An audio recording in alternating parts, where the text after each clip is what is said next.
Tuesday, April the 20th, 2021 meeting of the Iredell County Board of Commissioners. At this time, I would ask everyone to please bow your heads in a moment of silent prayer, lifting up our country, our state, and our community.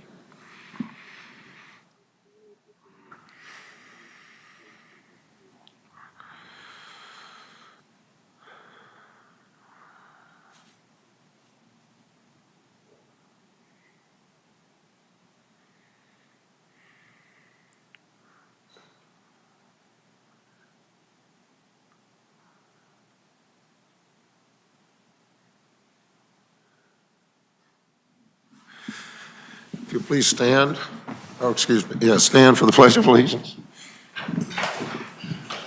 Pledge allegiance to the flag of the United States of America and to the republic for which it stands, one nation, under God, indivisible, with liberty and justice for all.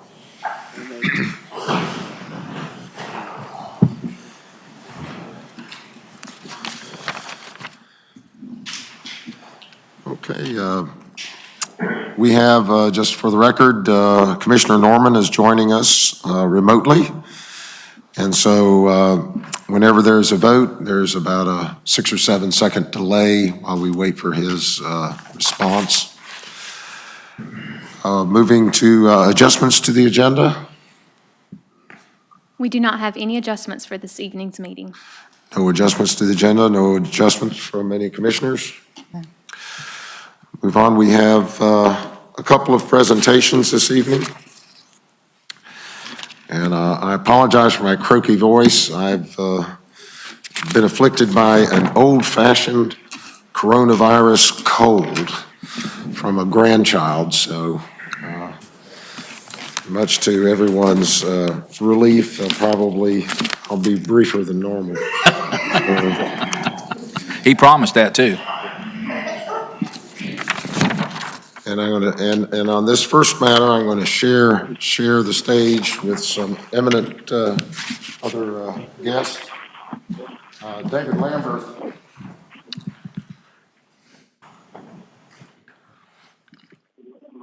David Lambert is retiring. He started working for Iredell County in 1993 as groundskeeper and worked his way all the way up through the ranks. Now a director of our solid waste facility. And the solid waste facility is one of those things that it's unique in several respects. One, it's unique in that it is an enterprise fund. That it means it pays for itself. You know, you hear a lot of people say oftentimes, you know, wish government could act like a business and be focused on the bottom line and be efficient, effective. And that's what he does. That's what our enterprise fund-driven departments do. So he is customer-driven, you know, but the service that his folks provide is not something anyone really thinks about until you don't have it. And there's a lot of communities that have a shortage of places to put their refuse and their trash, construction materials, and the foresight of previous boards, you know, invested in land to be able to expand and to have enough space to be able to accommodate the growth of the county from 90,000 in the last 30 years to 180,000 and doubling in population, and continue to plan for that expansion. Also, it's a cutting edge technology. I mean, there's reclamation of methane gas. There's unique equipment out there that does unique things, and David has been a great steward of the tax dollar in terms of being able to focus in and buy the kind of equipment needed to do the job and to keep it running. I mean, you know, he'd come in like a crestfallen, you know, dog with tail between his legs. Gosh, I have to replace this piece of this truck or something. Well, what is it? Well, It's a 1993. It's been around forever. The bed is rusted out. But he wrung every last bit of useful life out of that piece of equipment, whatever it was. So we are going to miss David, who's always a very quiet individual, unflappable, but they have their moments out there. And just recently, we have a presentation where we're further improving the customer experience at our main facility so that there's less wait times, and expanding the ingress and egress so that people can get in, take care of business. It's interesting how many folks you see at our substations and all that come from other counties, that want to leave their stuff here. Because evidently either it costs more or it's more of a problem wherever they're from. So anyway, and they help pay for the facility. So I do note that there's some folks out there that have worked closely with David. We have Joel Mashburn, who was county manager for many years, preceding Ron Smith. And we also have Steve Johnson, former chairman and county commissioner, present city councilman, and former commissioner Ken Robertson, all of whom work very closely with David. So David, why don't you come on up, and one at a time, if the spirit moves y'all, you come up and share some of your experiences.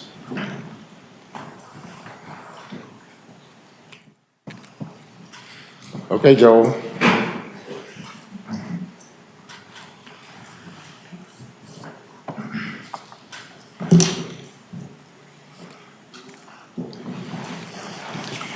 One of the finest men I've ever worked with.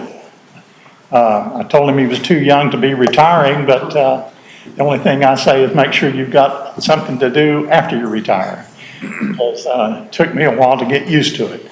But I go a long way back. I go back before David does, of course. And while we're talking, I'm going to be brief. I know you've got a lot on your agenda tonight, but a person that would love to be here that can't be here tonight, of course, is Ron Weatherman.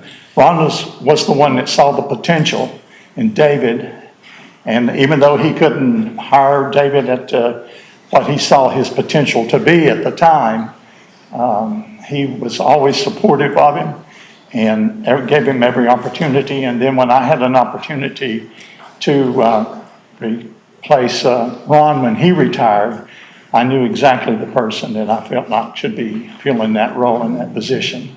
And I'm just proud to have known David and to work with you, David. And I wish you the very best in your retirement. If there's anything I can advise you on, again, is know what you're going to do when you do retire. Thank you. Thank you. Thank you so much. Thank you. No. Just stand over there. Let me get a picture of everybody with the old home week here. And Steve Johnson, you got it?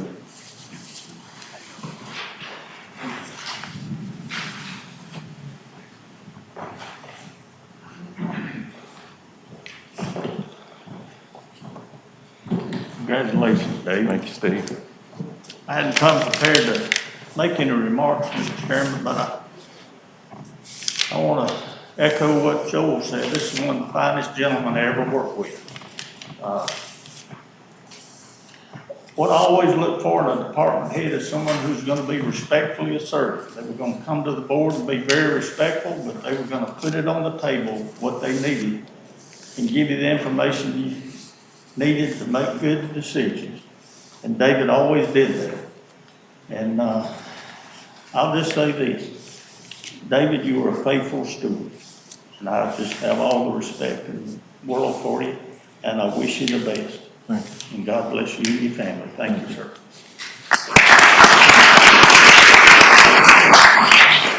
Ken Robertson.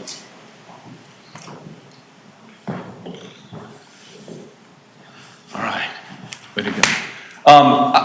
If I could, I'd like to just talk a little bit about the difficulty of this job. So many people think that if you're in county government or any government, your job is to take a big pile of papers from one table or desk and move them to a different desk. The stereotypical bureaucrat, okay? What we do at solid waste is we take all the refuse that is generated in the county and comply with every state, federal regulation that you can imagine, which is just reading that is just stimulating. I mean, you just can't put those regulations down because it's so interesting.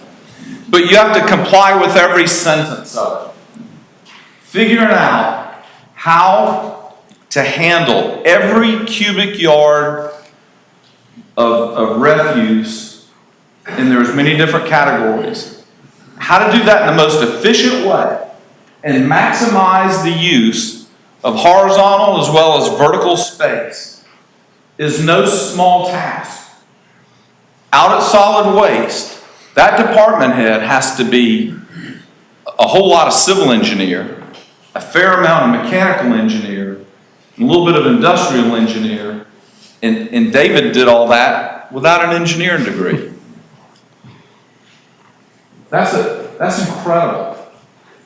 It's hard for degreed engineers to run those facilities, much less a non-degreed engineer. And David is widely known as somebody who does it better than everybody else. Iredell County can recruit all the business we want. We can build subdivisions. We can do all kinds of stuff. And our ability to handle the waste is not a limiting factor. More and more, our access to water and our ability to deal with the waste will limit communities from exploiting economic opportunities. So I just wanted to bring out, y'all talk about his attributes as a leader, and he is. But I'm going to tell you that technical expertise that walks out the door when you go out, that institutional knowledge, is going to take a Herculean effort to replace. Not putting any pressure on you there, Teddy. Okay? The last thing that I would like to say, if I could, is this is a great example in under Joel Mashburn's leadership. It happened and it's continued to this day, which is Iredell County looks first internally to grow its future leaders. David is a walking, talking example of that. So are you, Teddy. This is a great thing. I think it inspires our workforce, and I think it's just good business. So anyway, congratulations. Thank you very much.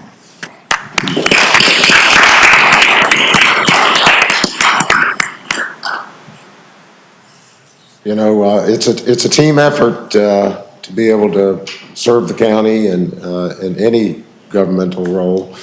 And I just want to recognize your wife and have her come on up too.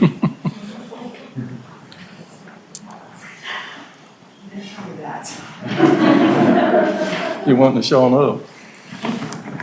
Now we get to meet who is really in charge. Truthfully. Well, I'd like to present, tell you what, why don't everybody shift over this way? And then, commissioners, if you could get behind us. Shift over. We don't have a wide angle, I don't think. Okay. We've had our shots, so we're good. Yeah, so have I. You can come on. Okay. Well, this is David Lambert, in appreciation for your 27 years and 8 months of dedicated service to Iredell County in 2021. Thank you again, David. Thank you. Appreciate you.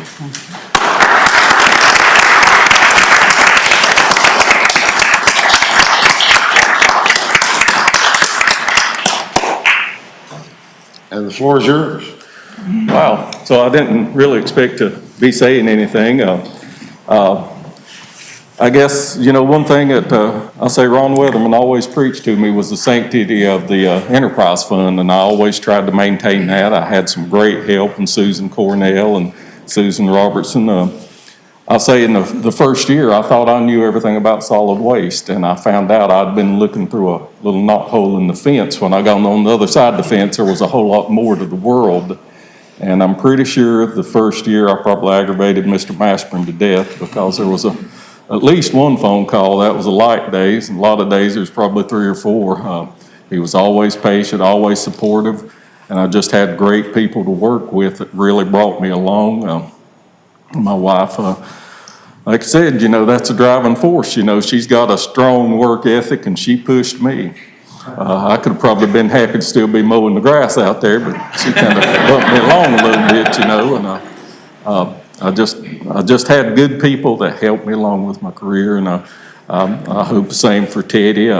He's a member now of the most exclusive club in Iredell County. It only has 2 living members now, me and him, and there's been 3 of us total, so it's pretty exclusive. I just appreciate the support I've had through the years, and everything we done was for the citizens to be the most efficient, most effective we could for them. That's what we based it on. Thank you.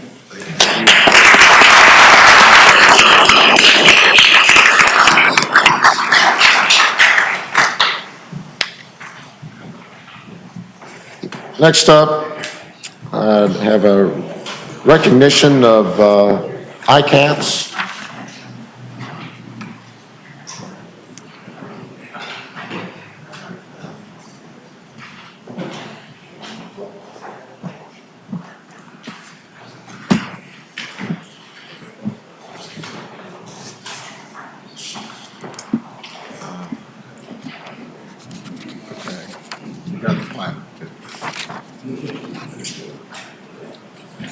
I'm Jeff Crouchley, Operations Manager at ICATS. With me, Charlene Davis, representing our drivers. We were fortunate enough this year to be commemorated by the North Carolina Public Transportation Association for being the safest transit system in our category in the state of North Carolina. They awarded us this. Commissioner Anita commemorated us a few weeks ago with a complimentary meal for our folks, and we're happy to continue doing the safe work for all the people in the county. Okay. I'll come around and accept if all our commissioners can get around. And they love that shot of waste. Y'all come back here. Okay. Yeah, you're right in the middle. This is 500,000 miles. I mean, that's a heck of an achievement when you're avoiding an accident.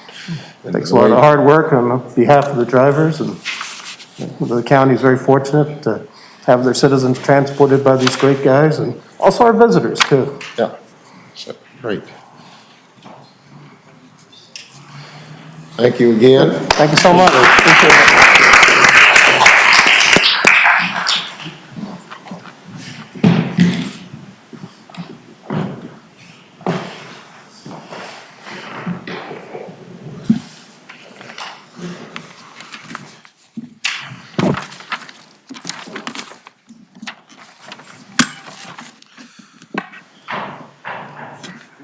Okay, item 6 on our agenda is an appointment before the board. There's a presentation of the Iredell County Child Fatality Prevention Team Annual Report for cases reviewed in the year 2020. And Laura Johnson. Good evening, everyone. Laura Johnson. I'm a social work supervisor at the health department, but I am the chair of the local Iredell County Child Fatality Prevention Team. And every year I have to present what we have done in the past year to the Board of Health and the Board of County Commissioners. And so that's why I'm here. You're second on my list. In your paperwork, you see the purpose of the local team is to identify deficiencies in the delivery of services to children and families by public agencies, and then make and carry out recommendations for changes that will prevent future child deaths, and then promote understanding of the causes of child deaths. And so if you turn the page, then you will see just the typical reports, not a lot of details, because everything we review is confidential. We have to go into a closed session and discuss, and then we come out of closed session. So we review the annual reports. We review child deaths based on quarters. And so it's confusing because in 2020, we then went back and reviewed all the child deaths from 2019. And one of our goals is to think about what we can do to educate and hopefully prevent future child deaths. And so we had a fairly unusual case back in 2019 where a 4-year-old and a sibling were playing around a manure lagoon. And the 4-year-old got trapped in the lagoon and was able to be removed, but then did die due to inhalation and ingestion of other objects causing the obstruction of the respiratory tract. We haven't had a death like that in a while, so we thought we would use that and try to educate in our, I can't say this word, our rural areas, especially up in the northern part where the farmers are, where the migrant workers are working. And so that's what we chose, lack of knowledge concerning the agricultural injuries. So our recommendation would be to increase patient knowledge related to preventing these accidental injuries. So we worked with Amanda Treadway with EMS and then our own Caroline Hager at the Health Department about trying to find appropriate educational material that would be easy to read and easy to understand.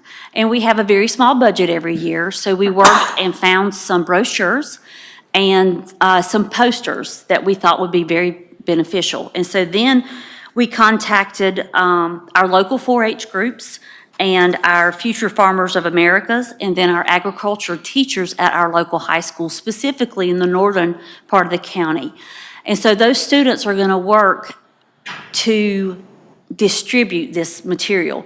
So you're thinking, oh, what student's going to want to go and just do this? Well, we have some incentive left over from our previous year when the pandemic hit, and we already had purchased some gift cards. And so we're going to use those gift cards to work hopefully to encourage these students to get the word out to your Spanish grocery stores or just your local grocery stores or anything that they might come across. And we're also working with the 4-H leader at the Ag Center. So it's turned out to be a really good program, and we're hoping, we're working behind the scenes trying to make sure that we don't leave any of the kids out, because all of a sudden we had like 50 kids that wanted to participate. So we're trying to work out the logistics to make sure that everybody gets the chance to participate and then hopefully to receive an incentive. I don't think I have anything else. That's kind of the nuts and bolts of it. The back page then is just the chart that I try to prepare for the board, and it just breaks it down to the age and then what the injury might be. So. And most of the injuries or deaths actually are related to either motor vehicle accidents or medical conditions during pregnancy. Yes, sir. Or SIDS. But I think even though it was just one instance, it highlights the fact that, it's called agribusiness for a reason. There's a lot of machinery, there's a lot of heavy equipment on farms, and unlike our other manufacturing and other industry, you don't have your family being brought up in the factory. Right. They're being brought up on the farm, and they're around all this machinery. And, we're all well aware of folks who have been caught in various combines or lost limbs or been crushed in vehicle or equipment turnovers and stuff. So it's good to remember to highlight that portion of our citizenry that is actively engaged in farming operations, and in particular, those that are working here on temporary visas and other things that may not have quite the awareness of a lot of the machinery that our kids grow up with. So, thank you. Any other comments or questions? All right. Appreciate it. Thank you. Good evening. Thank you.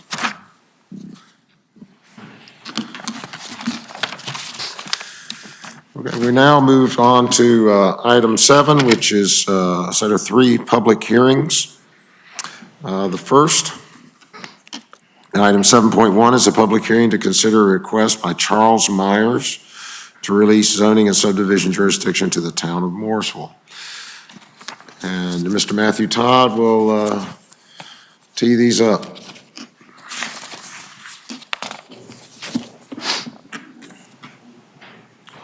Good evening to the board.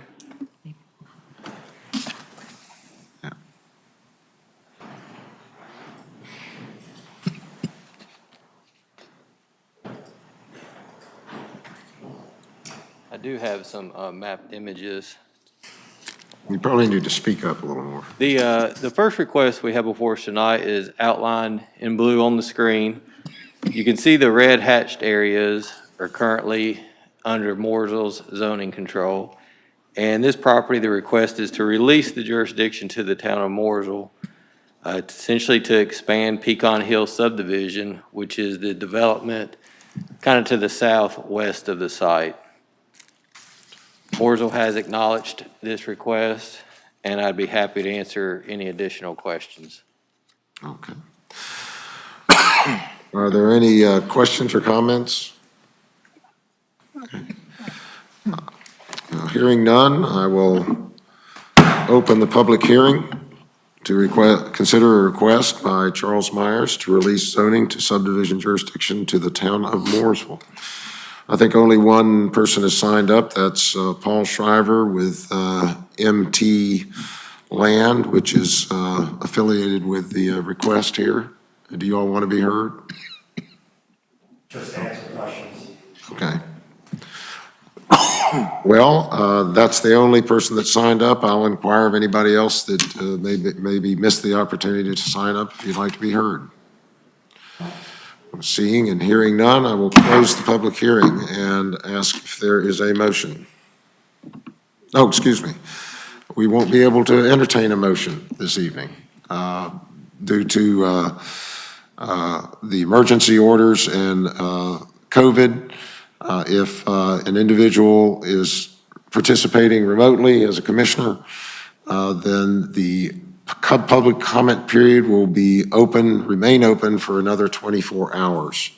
So if anyone has a comment or a question, you can call or you can email the county offices, and we will duly note your comments, and they will be circulated.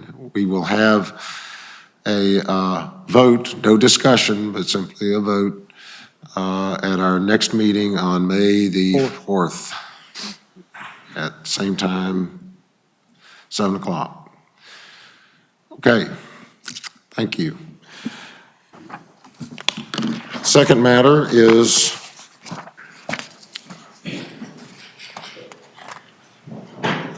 a public hearing to consider a request by Jennifer Holt to release zoning and subdivision jurisdiction to the town of Mooresville. Okay, so Mr. Todd. This request, again, is outlined in blue on the screen.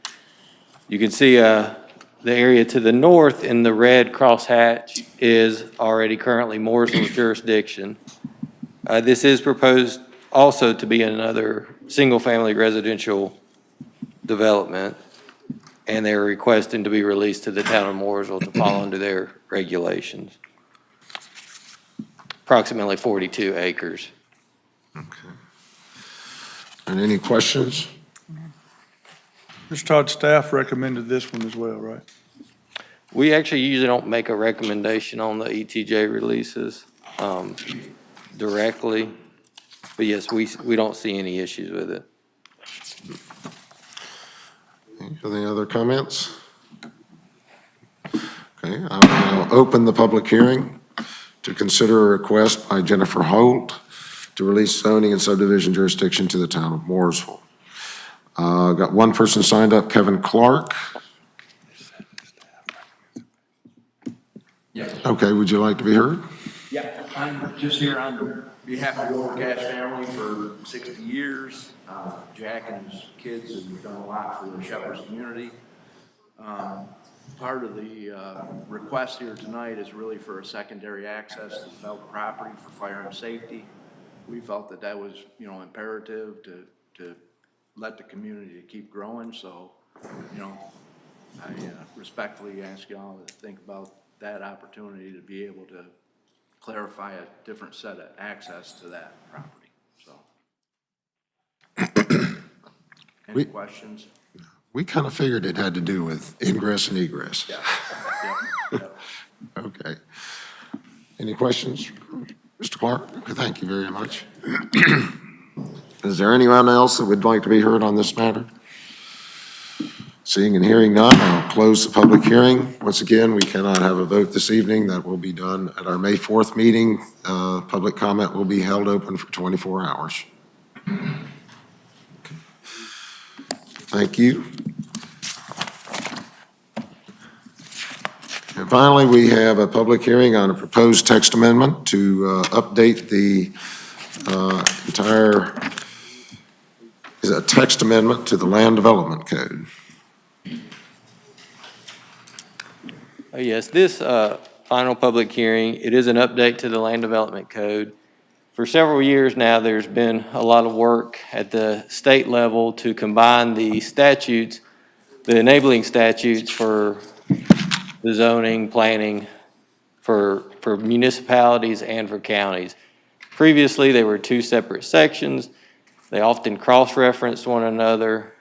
There were some slight differences in them, and the new statute brought them together, combined them, consolidated them, tried to set, I'll say, standard terminology. So as you go from one jurisdiction to the other, terminology stays the same, and some practices stay the same. There is still obviously local control, but just to set a lot of consistency.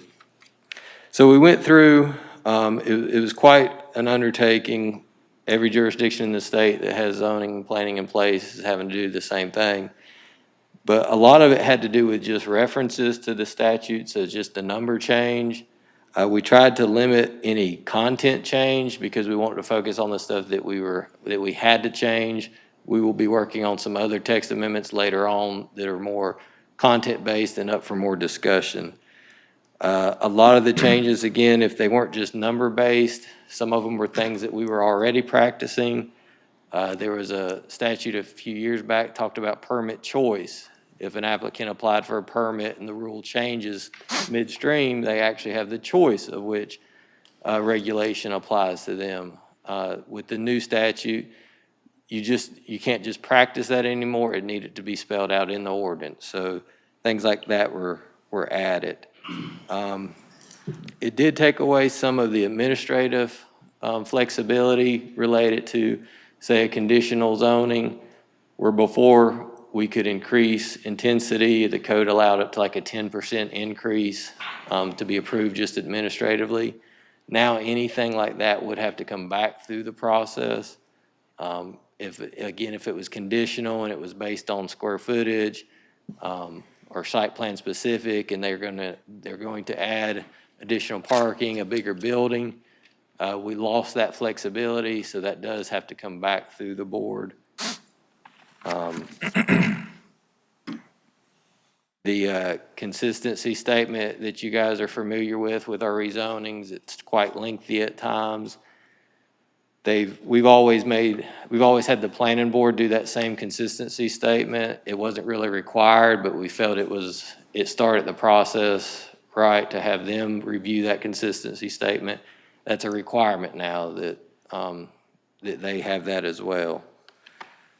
The one thing I mentioned last time that will be a little interesting for us, and we'll have to see how the first one goes, is the written consent requirement for the conditional process. If additional conditions are added by this board, we'll still be working on how to get that through the process. But I would be happy to answer any specific questions regarding. Matthew, remind me, if you will, why did you not want to leave the flexibility in there for you? Why was that taken out? That's a statute change. Okay. Yeah. That wasn't an option then. Right. We would love to leave it in. I couldn't remember why that was, but. Right. Okay. Any other questions or comments? We had an opportunity at our last meeting to go through this in some detail. So I'll now open the public hearing. I don't have anyone that's been signed up, and I would inquire if anyone would like to be heard on this matter. Seeing and hearing none, I'll close the public hearing. And like the other matters that were before us, we will hold this matter open until the May 4th meeting, 7 o'clock, where we will then vote. Well, we'll actually include this in our pre-agenda meeting at 5 o'clock, and we'll vote on the consent agenda at 7. Thank you. Thank you. Thank you very much.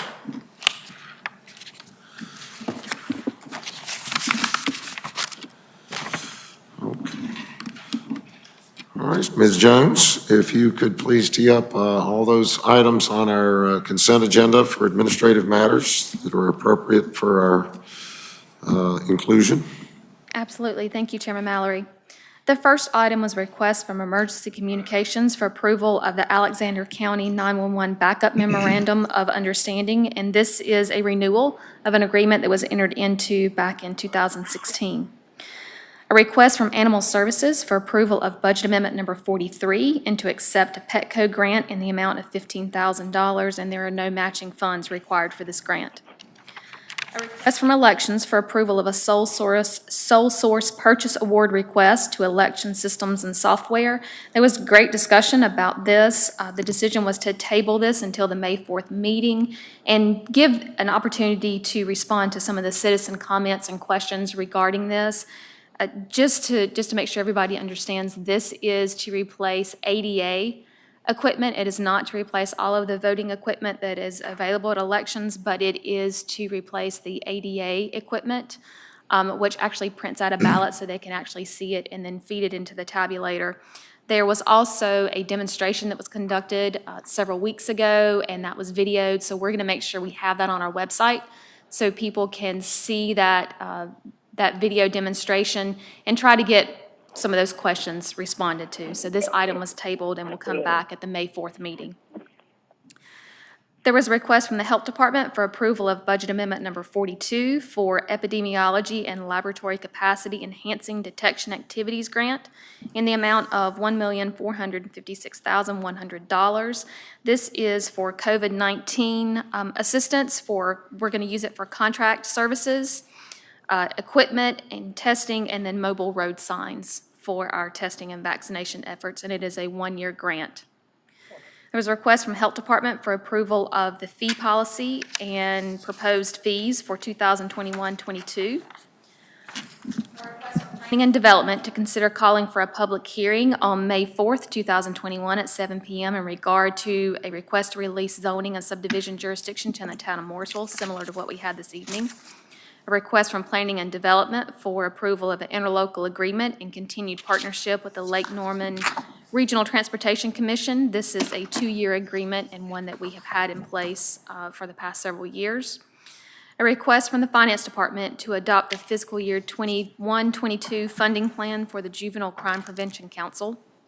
A request from Iredell County Economic Development Corporation to extend the economic development and agreement for Pactiv LLC to December 31st, 2021. This is a 1-year extension, and it is an enactment of the force majeure clause of the Economic Development Incentive Agreement as a result of COVID-19.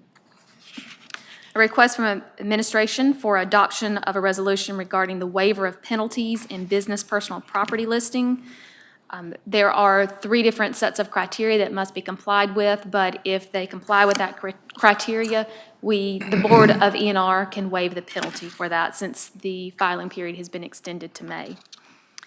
A request from Tax Administration for approval of the March 2021 refunds and releases. And finally, a request from the Clerk to the Board for approval of minutes from the meeting on April the 6th, 2021.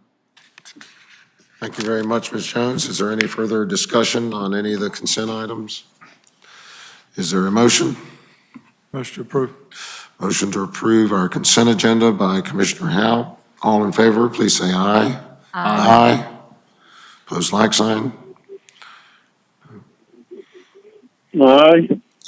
Okay, we are unanimous in the adoption of our consent agenda, with the exception of item 8.3, which is the request from the Elections Board for approval of the purchase of the ADA equipment, which we will, as the county manager mentioned, provide additional information on the website, and we'll certainly entertain any additional questions.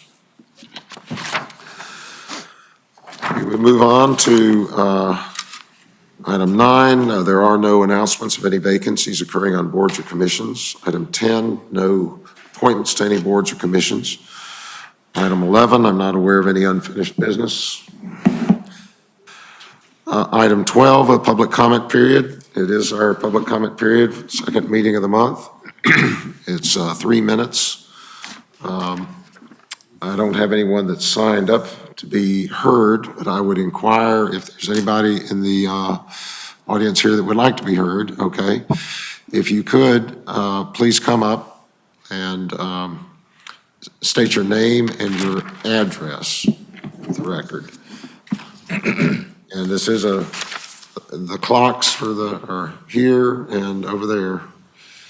So we gavel it down about that 3-minute mark. My name is John Campbell. We live at 123 Fox Creek Road in the Fox Creek subdivision. We were recently moved here about a year ago, and we really looked for a community that had restrictions, not an HOA, because we were moving from Virginia with an HOA that was pretty unrealistic, but we really wanted to seek a place here in Statesville that did have restrictions and covenants. And so we found the perfect home at Fox Creek. Until about November, or maybe October of last year, the neighbor across the street pulls an RV, very large RV, into the roadway in front of her house. So this immediately got attention from every resident there. There are 30 residents in Fox Creek. They all are extremely upset about this. And let me say here at the onset that we began to work with Mr. Hupp immediately, and I can't say enough for Gene because he was extremely responsive. Also, Sue Robertson was very nice to work with. But we're working with a difficult situation where on the 29th day out of 30 days that the DOT said she had to move it off the roadway, she finally moves it to the side of the house. She had installed water line and electricity out by the road, and she was pumping sewage into the ground. So we immediately got a hold of environmental health, and again, very pleased with the work that we have done with the directors, both in zoning and in environmental health. So she was given a summons and she appeared March 16th. There was a continuance, I assume, because they asked her if she wanted to have legal representation. So she met today. We don't know what the outcome of that hearing was today, but we are extremely concerned as a community, more so from the public health issues. It's also against all of our covenants and restrictions within Fox Creek. She's violating 3 of those, but we were depending on the county to proceed, which they have. I can't say that they have not. It hasn't moved as fast as we would like, but we are anxious to know what the outcome of the hearing was today. We don't know what the next move is because we're not an HOA. We don't have the funding or the assessments that you would have in an HOA.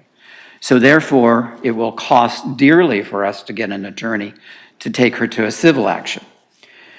It's very unfortunate. This woman does not understand how this community is responding to this.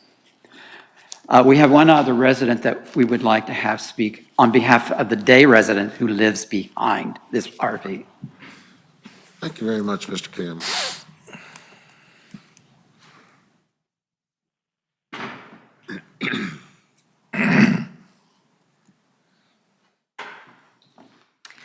Good evening.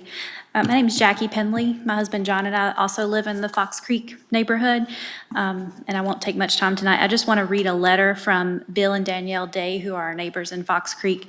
I think their concerns kind of sum up the concerns of the entire neighborhood, so I'm just going to read their letter directly. We are writing this statement to voice our concern of the camper trailer that has been fully occupied in the Fox Creek subdivision since last year. Our home is located on the lot directly behind the camper trailer. We have three main issues. One, what is being done with the waste? We live downhill from the camper, and during the first few months of occupation, there was a red hose visible for the gray water and/or sewage to exit out onto the ground directly behind the camper. The waste will eventually make its way to our property. Two, the camper is a zoning violation. The zoning department has stated it is hard to prove that the camper is occupied full-time. However, the residents in the neighborhood have provided pictures and video of the occupants at all hours of the night and early mornings. Personally, I walk around our neighborhood every morning at approximately 6 a.m., and there are lights on in the camper. Also, the school bus picks the children up from the camper on school days. There is a disconnect between county departments. The environmental health department and the zoning department don't seem to be communicating about this issue, and the departments should work together to get this issue resolved. In closing, we live in a nice, well-kept subdivision that is not zoned for campers.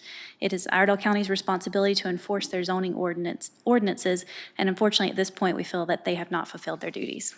Thank you.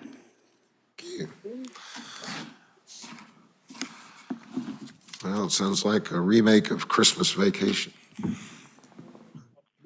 I think our staff, Susan Robertson, is probably the go-to person to be coordinating those various departments and their responses. So we'll certainly be in touch and be in touch with us. We'll see what's possible to do. But I wanted to say one thing. You already headed in the right direction. I mean, what you've done is in the right direction. So, you need the health departments first. So you need, if that's one of the big issues, you need to make sure they are checking that out. I'll just say, I do know that there was a court proceeding today and has been continued till May. Okay. Is there some abatement of the pending the continuance? Is there any abatement of any further discharge? That's all the information, unless you.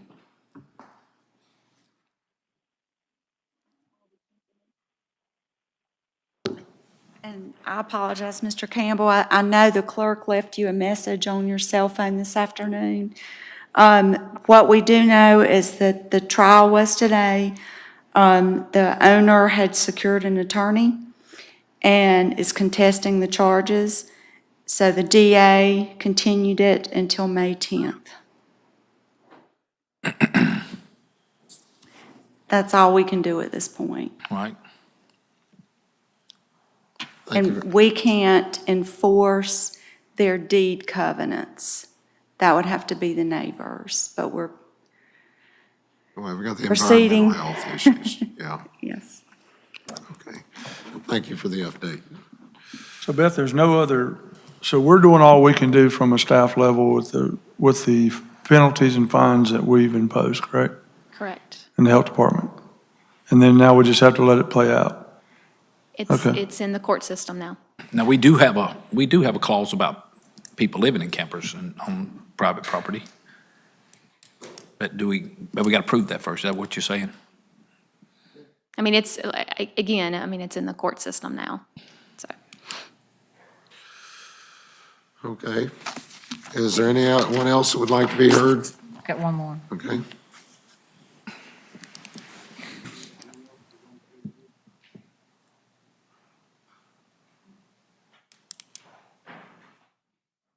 I hadn't planned to speak, but my name's Ernie Ulmer, 117 Nottingham Circle, we're catty corner. We're probably 30 feet from the camper till she moved inside her house. That's about 60 feet. And, the children living in there. And I guess one of the frustrating things is there's people living there. They're there every day, every night. There's a welcome mat. We see the children in and out. We've seen the sheriff come for different reasons to issue summons. They're there all the time. There's packages delivered there. The school bus comes. But then when we talk to the county, and they say, well, we're struggling with the definition of what does it mean living there, which is a little ridiculous. First of all, if you're staying there day and night, you get your mail there, you're in there every day, you're living there. And I think that's just a frustration. I think the frustration too is there's a nice RV park about 5 minutes down the road. And the people that are living there, we understand, are her grandchildren. We wonder why they can't live in the house. They're little kids. And I think that's the frustration. There's so many things that could be done just simply right. And what we are asking is just be a good neighbor. It's not an RV park. These are nice houses. And we are moving a little slow here because it started back 6 months ago. And now when you talk to people on the phone, they act like, well, we don't know if people are really living there. Sorry. So that's the frustration here. And I don't know what you can do about it, but at least we voice our concern. Thank you. Well, I don't know what the burden of proof or the standard of proof is, but I think with all that you've described, I think the reasonable person would assume that it's an occupied RV. So we'll. Mr. Chairman, could I ask one more question? The fines are accruing at $100 a day. We question why those fines can't be implemented after 2 months. So it keeps building, but there's no incentive for her at this point to get rid of the RV at all. So we're wondering why zoning can't implement those. And it's not part of the action hearing that was held today. It's a civil penalty. So I don't know why those $4,000 or $5,000 fees can't be implemented. And by the way, the sheriff was denied to the property on a number of occasions to deliver that summons. Ms. Jones, any comment? I don't have that level of detail, but I can certainly get it and follow up with the board on that. Okay. Well, if you could get back to us and also get back to Mr. Campbell and make sure we have his contact information. Okay. All right. Thank you very much. Thank you. We'll close the public comment here. Thank you. Did you want to? Okay, thank you. Thank you. Okay. Now for the county manager's report. Thank you, Chairman Mallory. Just a few items to update and inform the board of. Our upcoming vaccination clinic is scheduled for April the 26th. This is a first dose Pfizer vaccine clinic. And now that we have transitioned to the appointment system, we are going to begin administering those vaccines at our health department on Turnersburg Highway. As a result of the lessening or relaxing of the COVID-19 restrictions by the governor, we have some changes or some modifications regarding our service delivery. We had 2 major departments that were impacted as a result of the restrictions, and that was our Parks and Recreation Department and our library. And as of yesterday, our Parks and Recreation Department, specifically our fitness center, they are no longer requiring reservations of the patrons that are coming there to use the exercise equipment or for the group exercise classes. We are still adhering to the capacity, and we will closely monitor that to make sure that we have no more than 40 on the fitness floor. If capacity is reached, we will simply ask people to return at a different time. But we feel comfortable that we can manage that and not require reservations. Monday through Friday, they will close for 30 minutes of cleaning. They will close at 11 a.m. and they will close at 3:30 p.m. To disinfect, we are still issuing each patron a bottle of disinfectant and asking them to spray and wipe down the equipment after they use it. And then Saturday hours are from 8 a.m. to 2 p.m. with cleaning for, again, a 30-minute interval from 11:30 to noon on Saturdays. Our public library, effective May 1st, these changes will go into place. We will be restoring our Saturday hours, and that will resume at all 3 locations, Statesville, Troutman, and Harmony. And the hours will be Monday through Saturday from 9 a.m. to 6 p.m. We will also be reopening our lower level of the Statesville branch for public browsing. We will operate at 50% capacity as opposed to the previous 20% capacity, but we will continue to quarantine checked in and checked out materials for 72 hours. And that's all. Thank you, Ms. Jones. Any questions or comments? Any new business? We had a closed session pursuant to 2 items. One was attorney-client discussions.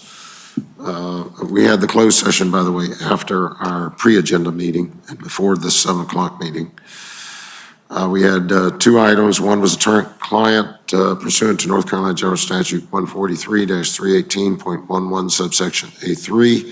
Nothing to report from the general good. We also had an item under economic development pursuant to North Carolina General Statute 143-318.11 subsection A4. We have 2 items to report on that. Is there a motion regarding Project Fusion? Mine's Fusion.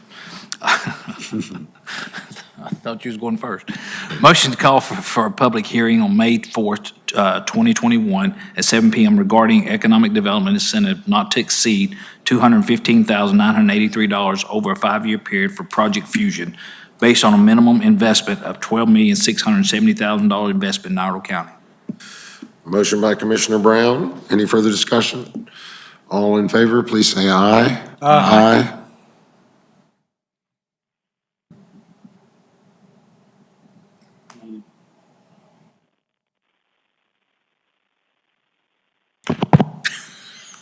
Marvin? Aye again. Okay, aye again. The motion passes unanimously. The second item, is there a motion concerning Project Mountain? Yes, a motion to call for a public hearing on May 4th, 2021 at 7 p.m. regarding an economic development incentive not to exceed $1,762,216 over a 7-year period for Project Mountain based on a minimum investment of $70 million in Iredell County. Motion by Vice Chairman Nieder. Any further discussion? All in favor, please say aye. Aye. Aye. Any opposed? No. Motion carries unanimously. Public hearing is set for May the 4th. Is there a motion to adjourn? Okay. 2 motions to adjourn. All in favor, please say aye. Aye. We are adjourned. Thank you.